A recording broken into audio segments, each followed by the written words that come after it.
I want to begin by asking Sushant Sareen, what do you make of Pakistan's response or the lack of it? Is it Pakistan's equivalent of Kadi Ninda, withdrawal of ambassador, snapping internet, issuing a stern press release? Yeah, but Gaurav, you have to appreciate the predicament in which Pakistan finds itself. It's in a very tight spot.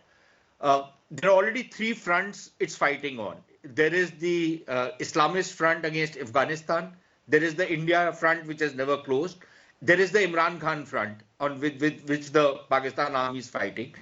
And now if you open the Iranian front, you have a four-front open thing. Number two, the Iranians have a lot of equities and a lot of assets on the ground inside Pakistan. So if this front opens up, it creates a huge amount of problem for Pakistan. I don't think they want that. This is also happening at a time when the Pakistan economy, Pakistan's polity is in a crisis. They're heading into an election. So do they want to open a front right now? They might want to, because then that helps them postpone the election, but that will come with its own set of problems, and huge ones at that. Yes. Then there is a domestic issue. And domestically, Gaurav, you have to understand that for the Pakistan army to not retaliate to a very clear act of aggression from another country, and remember, they're trying to play it down. They're saying it's an airspace violation, as though, a helicopter has crossed a certain line and then gone back. This is a virtual attack on Pakistani soil. Yes.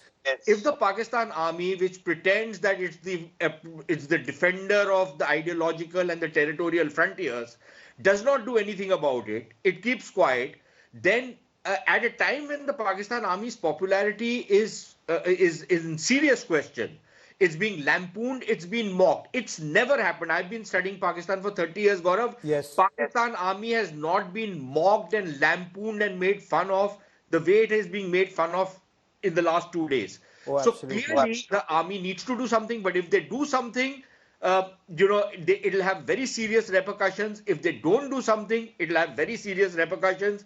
So it's a very tight spot they are in right now. Dr. Awad, Iran's foreign minister, he met Pakistan's caretaker prime minister, and we'll show you those images. Iran's foreign minister is smiling. He's virtually smirking. And Pakistan's caretaker prime minister, he's sitting very timidly in one corner. While that meeting is happening, the two navies were carrying out a joint exercise. Apparently, the Pakistan Navy has just pulled out of that exercise moments ago. That's the information that's coming in.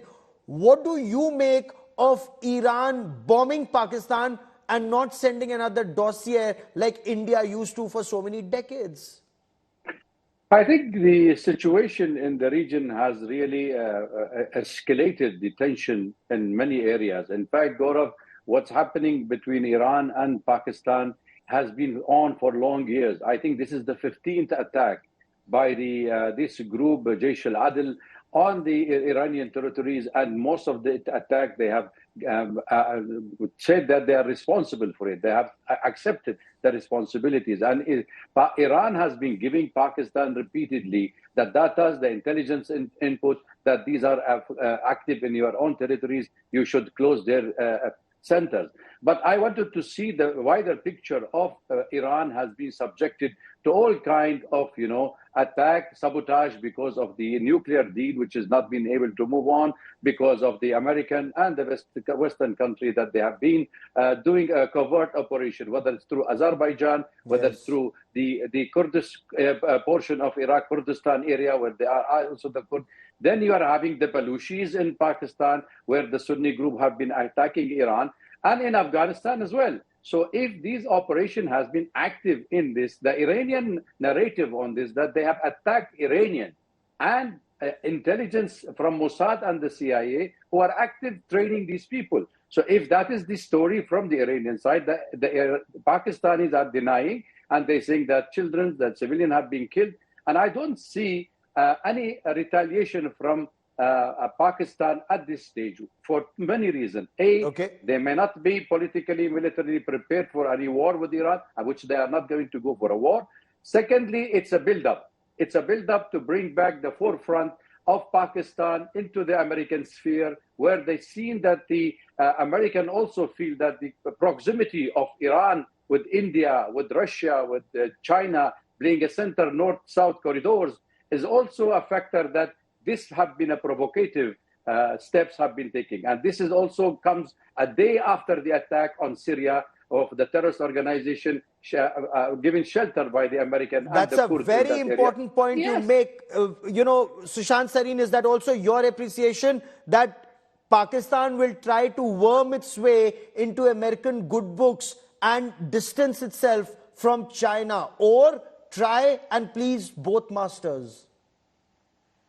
No, Gaurav, I have my disagreements on whether that is going to happen. The Pakistanis could try it, of course. That there is a body of opinion who believe that the Pakistanis will use this as an opportunity. But I don't think there's anybody I don't think the Americans are really interested in taking Pakistan on board right now. Pakistan has been extremely treacherous as far as the Americans are concerned. Yes. Look, I agree up to a point. I agree with what Dr. Wael Awad is saying on, what Iran is facing. But you have to appreciate that Iran has been doing the same thing to other countries, right? Yes. They've been funding the Hezbollah, they've been funding the Hamas, they've been funding the Hezbollah, the Houthis. They have their fingers in a lot of pies.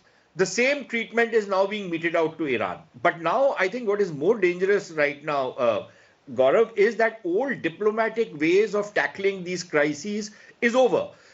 For example, if Pakistan has a complaint against Afghanistan, they go and attack Afghanistan. They've been doing covert operations. They've been even carrying out airstrikes inside Afghanistan. Yes. Same thing is now India has done with Pakistan. The Iranians are doing it to Pakistan. So it's, the whole thing is all those old templates are now being junked. And I think you are entering into a very dangerous phase, because if this thing continues to escalate, where does it end? Absolutely. And that you also have the Afghanistan thing in the equation. But Gaurav, you have to appreciate one thing. Even if Pakistan does not do anything and the Iranians don't do anything and there are tensions between them, there is a third player in this entire game. It's the Jaish-ul-Adl. And it's the other Sunni terrorist organizations which have been operating from Pakistani soil. Are they going to be sitting down and doing nothing? They are under the Pakistani control because they've been given safe havens and sanctuaries by the Pakistanis. But will they simply pipe down for now, or will they retaliate? And if they retaliate, will the Iranians further ratchet up the tensions?